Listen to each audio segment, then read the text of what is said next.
ओम निरंजनम नित्यमनंतरूपम भक्तानुकंपाजितविग्रहं वै ईशावतारं परमेशमित्यं तं रामकृष्णं शिरसा नमामः। ओम नमः शिवाय, ओम नमः शिवाय, ओम नमः शिवाय। জয় গুরু, জয় গুরু, জয় গুরু। ঠাকুর শ্রী রামকৃষ্ণ বলতেন, যত মত তত পথ। ঈশ্বরের কাছে পৌঁছতে ধর্মে নানা রকম পথ আছে। বিভিন্ন ধর্মে এক এক রকম পথ। যার যেটা সুবিধা হয় সে সেই পথে চলবে, কিংবা যে যেমন পরিবারে জন্মেছে সেই পরিবারের একটা সংস্কার থাকে, সেইটা মেনে চলবে। যেটা সুবিধা হয়, যেমন সমাজে থাকে, যেই পরিবারে থাকে, সেটা একটা সংস্কার তৈরি হয়, সেটি মেনে চলতে হয়। সেটা চললে সুবিধা হয় আর কি। অন্যের ধর্ম নিয়ে যেমন অন্যের ধর্ম নিতে গেলে তখন আবার নতুন করে শুরু করতে হয়। না বুঝে টুঝে তো এইসব করা যায় না, বুঝতে হবে জিনিসটা। চাই ঠিক ঠিক পথ ধরে যেতে হবে, নিষ্ঠা থাকতে হবে। যেটা বেছেছি, যেই পথে যাব, তার প্রতি নিষ্ঠা থাকতে হবে। শৈব, বৈষ্ণব, শাক্ত নানা রকম আছে। এদের মধ্যে রেষারেষি ছিল আগে খুব, এখন অতটা বোঝা যায় না যে বিষ্ণু বড় না শিব বড় না মা কালী বড়। এসব নিয়ে এক একজনের ব্যঙ্গ করত। হ্যাঁ, তা অন্য ধর্ম তো আছেই, সেই যেগুলো বাইরে থেকে এসছে।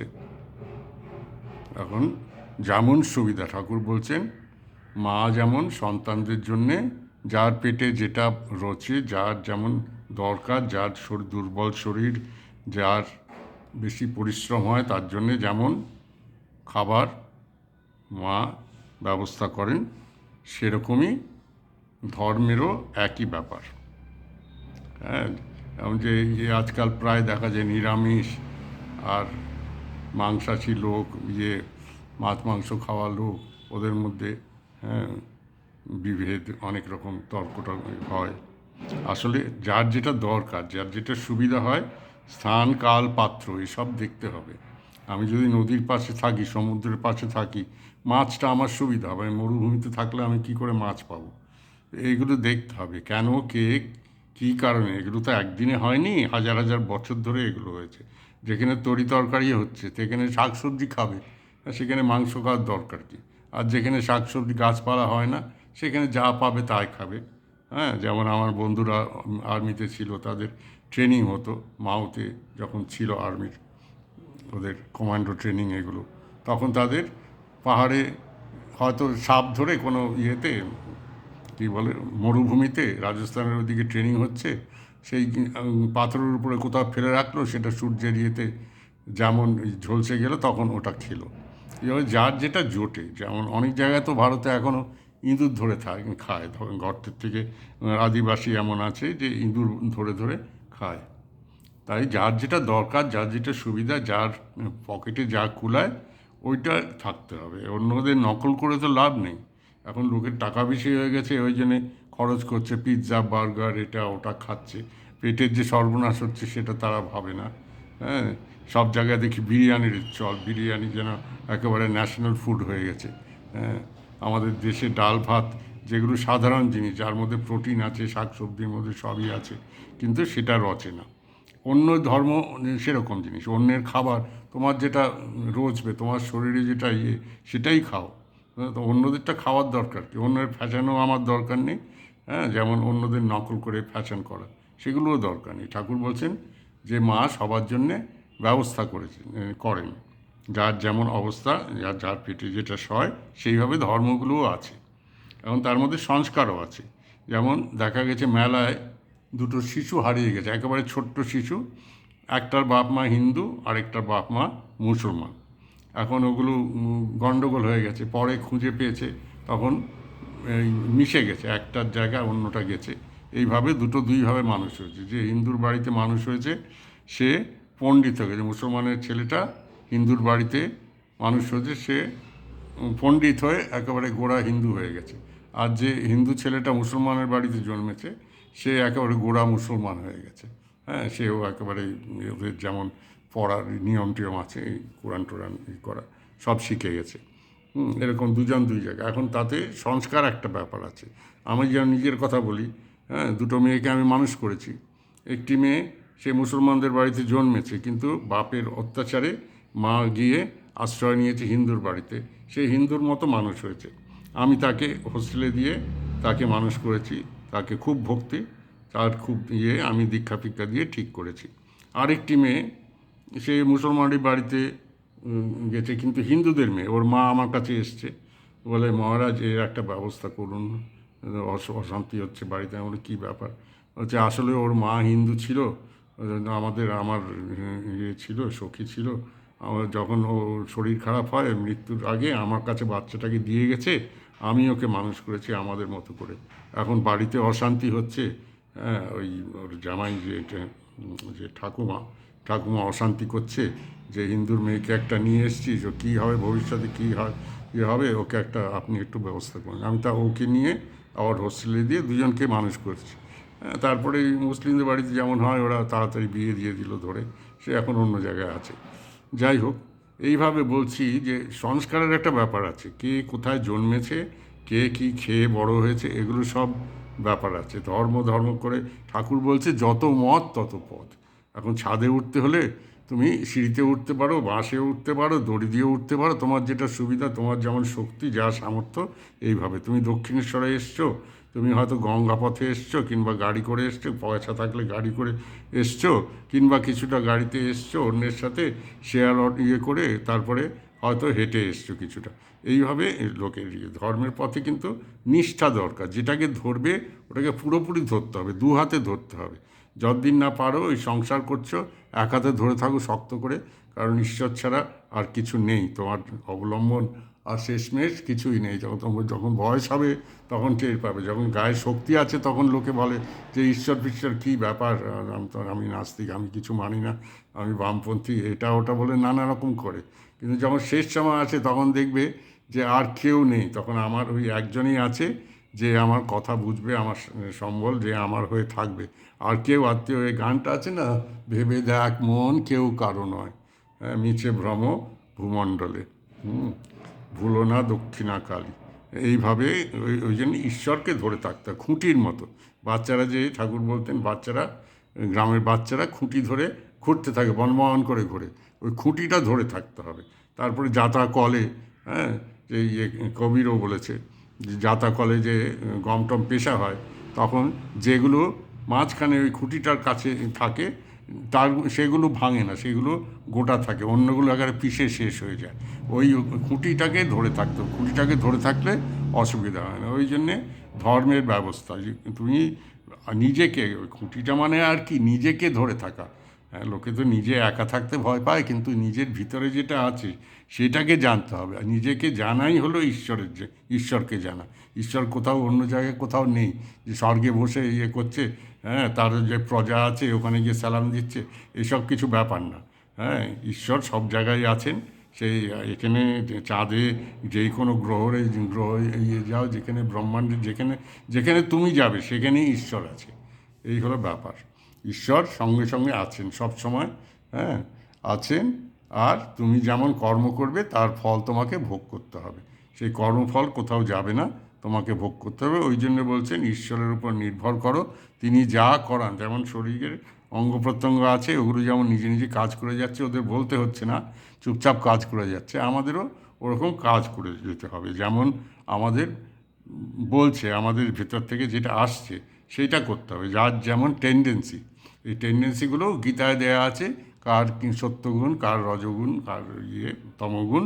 এইভাবে লোকের ব্যবহার হয়। তমগুণ হলে একরকম হয়, রজগুণ হলে একরকম, সত্যগুণ হলে একরকম। সত্যগুণের মানুষে একটু সুবিধা হয়, ঈশ্বরের পথে ওরা সহজে যায়।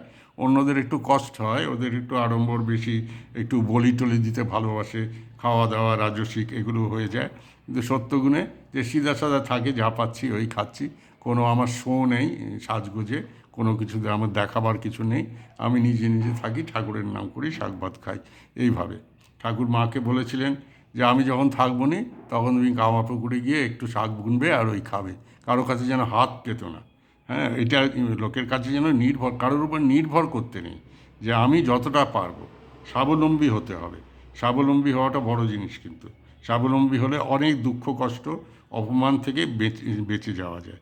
হ্যাঁ, ঈশ্বর লাভ মানে আনন্দে থাকা, আর কিচ্ছু না। ঈশ্বর আনন্দের খোঁজ, মানুষ কিন্তু আনন্দে থাকে। আমাদের আত্মা কীরকম আনন্দের ব্যাপার, সচ্চিদানন্দ। ওই জন্য সচ্চিদানন্দকে খোঁজা যে আমি যেখানে একেবারে আনন্দ সাগর আছে তার মধ্যে আমি ডুব দিতে চাই। আমার এসব আর ভাল লাগে না। সংসার কতদিন ভাল লাগে? এগুলো এই মুখে চকলেট দিয়ে একটুখানি খেলাম, তারপরে চলে গেল, তারপরে তিতা ভাবটা রয়ে গেল। এরকম জিনিস না। একটা কিছু মিষ্টি খেলাম, রসগোল্লা খেলাম, পরে দেখি অম্বল হচ্ছে। এগুলো না, এগুলো কর্মফল আর কি। হ্যাঁ, ভুগতে হয়। হ্যাঁ, লুচি খেলাম, লুচি গলা পর্যন্ত খেলাম, তারপরে দেখবো ঢেকুর উঠছে, অম্বল হচ্ছে, পায়খানা কেমন হচ্ছে। হ্যাঁ, এই জন্যে কর্মফল ভোগ করতে হবে। আমি খেলে অন্যকে ভুগতে হবে না। আমি যা খেয়েছি তার ফল আমাকেই ভুগতে হবে। অন্যরা খেলে সে তার ফল ভুগবে। সেরকমই যে কাজ করবে সেই কাজের ফল ভুগবে, একমাত্র যদি ঠাকুরের ইচ্ছায় না হয়। যতটা পেয়েছি ততটাই খাবো, যা একটু ফল টল যা পাচ্ছি, একটু খাবার যা পাচ্ছি, দই ভাত বা ডাল ভাত বা যা পাই, ওতেই আমি সন্তুষ্ট। দুটো মাংস খেলাম, এই নিয়ে তর্কর কিছু নেই। যার শরীরে যেটা দরকার, যে বেশি পরিশ্রম করছে তার মাংস খেলে কী দোষ? যে বসে বসে ঘরে মোটা হচ্ছে তার মাংস খেলে দোষ, তার ক্ষতি। এগুলো ডাক্তাররাই বলতে পারে কার প্রোটিন দরকার, কার কার্বোহাইড্রেট দরকার, কার মিষ্টি। ডায়াবেটিস হলে বলে যে মিষ্টি খেতে নেই। অল্প মিষ্টি খেলেও কোনো ক্ষতি নেই, কিন্তু বেশি খেতে বারণ করে। হ্যাঁ, বেশি খেলে তখন লোকে একেবারে বন্ধ করে দিয়ে তারপরে সুগার ডাউন হয়ে তারপরে ভুগতে থাকে। হ্যাঁ, সব কিছু একটা লিমিট থাকতে হয়। লিমিটেড হলে ধর্মর হলো যে লিমিটেডভাবে, সীমিতভাবে, হ্যাঁ, যেমন দরকার তেমন করবে সব কিছু। কাজ থেকে শুরু করে লোকের সাথে মেলামেশা, হাসি, টিভি দেখা, যে কোনো অ্যাক্টিভিটি সব লিমিটেড করবে। সব করবে কিন্তু লিমিটেড করবে। হ্যাঁ, কোনোটা একেবারে বাদ দিতে বারণ করছে।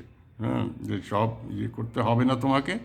সংসারে থাকছো, সবই তোমার দরকার, সব জায়গার থেকেই তোমাকে রস নিতে হবে, কিন্তু বেশি করবে না। তুমি যদি মনে করো যে ঈশ্বরকে সব জেনে ফেলবে, তা তো হয় না। কেউ মদের দোকানে গিয়ে হয়তো এক গ্লাস খেয়েই তার মাথায় হয়ে যাচ্ছে, কী বলে, নেশা হয়ে যাচ্ছে। হ্যাঁ, সে আর নড়তে চড়তে পারছে না। আরেকজন হয়তো 5 গ্লাস খেয়েও কিছু হচ্ছে না। তা যার যেটাই ঠাকুর বলতেন যে একটা পিঁপড়ে, সে দেখলো যে চিনি কতগুলো পড়ে আছে, ওখান থেকে একটা দানা তুলে নিয়ে বাড়ি যাচ্ছে, আবার মনে মনে ভাবছে যে ফিরে এসে আবার সবগুলো নিয়ে যাবে এক এক করে। হ্যাঁ, এরকম ঈশ্বরকে কতটুকু জানা যায়? ঘটি করে কি সমুদ্র মাপা যায়? ঈশ্বর ওরকম সমুদ্রের মতো। হ্যাঁ, অনন্ত, শেষ নাই তার। হ্যাঁ, তাকে আমি আমার ক্ষুদ্র মাথা দিয়ে কতটুকু বুঝতে পারি? এক ঘটি দিয়ে কি সমুদ্র মাপা যায়? ওইভাবে ঈশ্বরকে যেখানে গিয়ে পৌঁছে, যেখানে শান্তি পাবে, সেখানেই বসে পড়বে। ব্যাস, আমার এই পর্যন্ত হলেই হবে আর দরকার নেই, আমার পেট ভরে গেছে, আমি আর খাবো নি, ব্যাস আমার হয়ে গেছে, ওতেই তৃপ্তি। মেন জিনিসটা হলো তৃপ্তি পাওয়া। আমার তৃপ্তি দরকার, জীবন যাতে সার্থক হয়, আমার যেন কোনো বাসনা না থাকে, আমি যাতে না করি, ছুটাছুটি না করি। যত বাসনা, এগুলোই হলো লোককে কর্ম করায়। বাসনা হলো আমাদের কষ্ট দেয়। যত আমি চাইবো, আমি যদি গাড়ি চাই, আমাকে খাটতে হবে, আমাকে লোন নিতে হবে, সেই লোন শোধ করতে আরও খাটতে হবে, চাকরি করতে হবে, ব্যবসা করতে হবে, টাকা তুলতে হবে, তো নাহলে আবার চুরি করতে হবে। হ্যাঁ, এরকম যত আমার বাসনা থাকবে, যত ভালো মন্দ খেতে চাইবো, জামা কাপড় চাইবো, টিভি, ফ্রিজ, এটা ওটা, যত আমি দরকার আমার, সেইগুলো যত করতে যাব, তত আমাকেই ভুগতে হবে, আমাকেই তো সেই শোধ করতে হবে। তো আমাকে ছাড়বে কে? হ্যাঁ, সেইভাবে কর্মের ফল ভোগ করতে হবে। হ্যাঁ, বেশি কিছু করলে এটাই অসুবিধা। ঠিক মতো লিমিটেড মধ্যে থাকতে হয়, আনন্দে থাকতে হবে। মূল কথা হলো জীবনে এসছি, জীবন তো অনেক মূল্যবান। এই জীবনে কি করে আনন্দ পাওয়া যায়, সবার সাথে মিলেমিশে থাকতে হবে। তোমার ধর্ম খারাপ, আমার ধর্ম ভালো, এইসব না করে যে যার পথে যাচ্ছে ঠিকঠাক যাক। কিন্তু বেশিরভাগ লোক অসুবিধা হলো, বেশিরভাগ লোক অজ্ঞান, তারা বোঝে না কিছু। আর যারা বোঝায় ধর্ম, তারাও কিছু বোঝে না।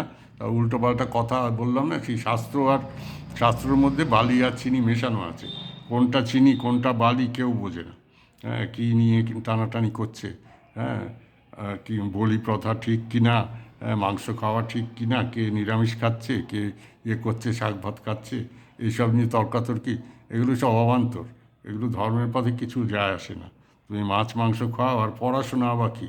পড়াশোনা যত দেখি বড় বড় সাধু সন্ত বা অবতার, তারা কদ্দূর কী পড়াশোনা করেছে? পড়াশোনাতে অহংকার হয়, কতগুলো বাজে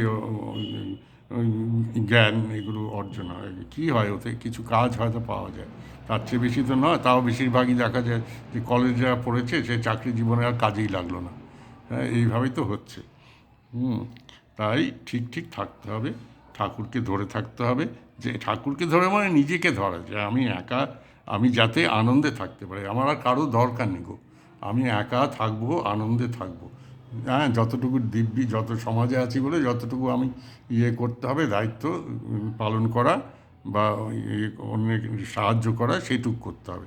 সেই সাহায্য করা, তার থেকে আবার অহংকার হতে হয়, যে আমি দান করলাম, আমি ভিক্ষা দিলাম, তার থেকে অহংকার হতে পারে। ওই জন্য যখন যেটা চট করে মনে আসে যে এই লোকটা যাচ্ছে, ওকে দুটো কিছু দিয়ে দিই, কিংবা কিছু পড়ে গেল রাস্তায়, ময়লা পড়ে আছে, ওটা তুলে ফেলে দিই, এরকম থাকতে হয়। ওগুলো, হ্যাঁ, তাতে কোনো হয় না, দোষ হয় না। ওই কী বলে ওগুলোকে, জয়গুরু, সব মনেও থাকে না, মাথাও কাজ করে না, জয়গুরু। বলছি যে ওইভাবে থাকতে হয়, যে আমি কিছু আশা করি না, আমি যা করাচ্ছে আমি তাই করছি। হ্যাঁ, সে তার থেকে সংস্কার দরকার। আমি যদি পরিষ্কার থাকার আমার অভ্যেস থাকে, তাহলে রাস্তায় জঞ্জাল দেখলে আমি পরিষ্কার করতে চেষ্টা করব। আমি যদি নোংরা থেকে অভ্যস্ত, আমি আরও দুটো কিছু জঞ্জাল ফেলে দিয়ে যাব। হ্যাঁ, সেরকমভাবে। হ্যাঁ, তাই একটা নিষ্কাম কর্ম, নিষ্কাম, দেখো মনে আসছে না, সেই নিষ্কাম কর্ম ওগুলো হয়, যে যা আসছে মনে তখন করে ফেললো। আমি কিছু চাই না, আমার মনেই নেই। যীশু খ্রিস্ট বলেছে না, ডান হাত কী করছে বা হাত যেন না জানতে পারে, এরকম ব্যাপার। যে আমি কাকে দান করলাম, কার সাহায্য করলাম, কেউ যাচ্ছে বুড়ি ধুড়ি হাতে ব্যাগ দুটো নিয়ে যাচ্ছে, কষ্ট হচ্ছে, আমি নিয়ে গিয়ে ওকে বাড়িতে পৌঁছে দিয়ে আসলাম। এইগুলো হলো সাধারণ ব্যাপার, ভালো মানুষ হলেই হয়ে যায়। হ্যাঁ, কিন্তু এগুলো করতে হবে। সমাজে থাকলে এগুলো নিজের থেকেই আসবে, যদি সংস্কার থাকে, যদি মন ভালো থাকে, সেইভাবেই হয়। স্বার্থপর হলে ওগুলো হবে না। বিবেকানন্দ বলছে না, স্বার্থপর হওয়া হলো সবচেয়ে বড় পাপ। মানুষ বেশিরভাগ মানুষই স্বার্থপর। জায়ের ছেলেকে দাগ ধরা পোকা খাওয়া আমটা দিলাম, আমার ছেলেকে ভালো আমটা দিলাম, এরকম যদি থাকে তো হবে না। এক সংসারে থাকছি, হ্যাঁ, এইভাবে থাকতে হবে। সবাইকে ভালোবেসে, মানে সবাইকে এক চোখে দেখা, সেটা খুবই কষ্ট। যদি তুমি স্বার্থপর, এই আমি আর আমার করি না, আমরা ঠাকুরজি বলছেন আমি আর আমার হলো অহংকার, এগুলোই হলো মায়া। আর মায়া মানেই দুঃখ। দয়া মানে যে অন্যদের দেখা, অন্যের সুবিধা দেখা। হ্যাঁ, যে আমি খালি লাইনে আমি প্রথম হব, অটোর লাইনে বা বাসের লাইনে, হ্যাঁ, বা হাসপাতালের লাইনে আমি প্রথম হব, কী করে ডিঙিয়ে যাব, সবসময় এইসব ধান্দা থাকলে আর কী করে হবে? ভালো মানুষ হওয়া তো সোজা নয়। হ্যাঁ, এইভাবে থাকতে হবে, নিঃস্বার্থ আর ভালো জীবন, পরিষ্কার জীবন। জয় গুরু, জয় গুরু, জয় গুরু।